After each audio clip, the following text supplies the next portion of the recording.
everyone, it's Gabriella Augustinelli with Berardi Immigration Law, and today we are continuing our conversation on green cards for Canadians. Now, a question that is always top of mind for anybody applying for a green card is, how much is this going to cost me? And we're going to chat about that today. Now, the first thing you always have to consider is this going to be a family-based filing, meaning a spouse applying for another spouse, a parent applying for a child, etc., or is this going to be an employment-based filing? Almost always employment-based filings are going to be more expensive, and that's because there's more steps. Simply, there's more steps involved in this entire process. Now, the question of using a lawyer versus not using a lawyer is a whole other conversation.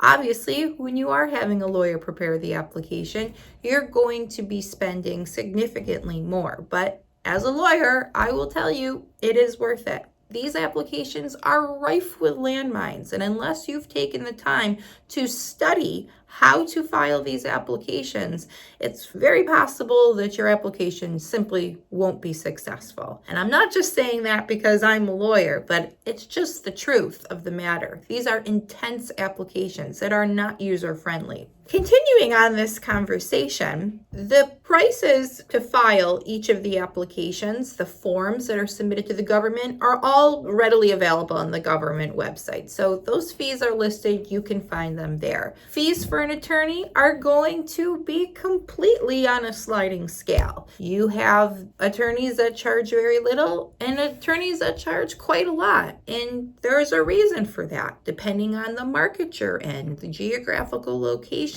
costs might be higher. The wealth and depth of services that you are getting with an attorney will also change. Some offices provide additional services than others. So do your research. Look at reviews. See what others have to say about that process. Now, a big thing that we need to discuss when we are considering cost for a green card is, what can you pay and what could an employer pay if this is an employer-based filing? This is something you have to be very careful about. Just like with the H-1B category, where the employer must categorically pay for all costs associated with that process, with exception to the premium processing service, which can be paid for by the employee, there are certain parts of the green card application that must be paid for by the employer. This is only in the case of what we call perm filings. These are EB2, EB3 filings. These are the most popular filings for green cards in the United States based on employment. So whenever an employer sponsors an employee for a green card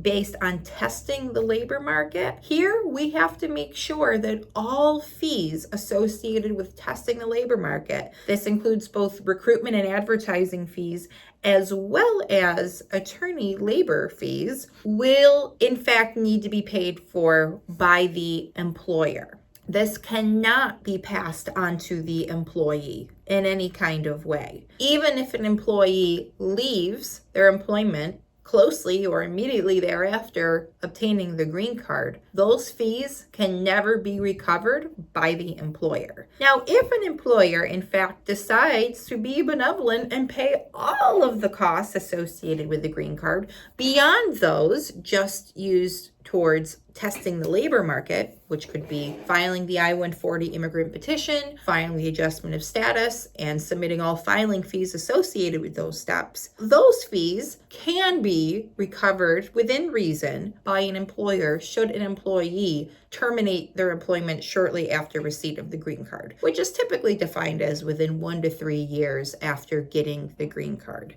But you have to be careful about this, and our recommendation is to always have an immigration policy in place and to have a repayback agreement in place prior to the filing of the green card so that all parties know what they are responsible for in the event of termination or voluntary departure from position. If you have any questions about fees or the process of obtaining a green card and you're a Canadian, you've come to the right place. We're happy to help you.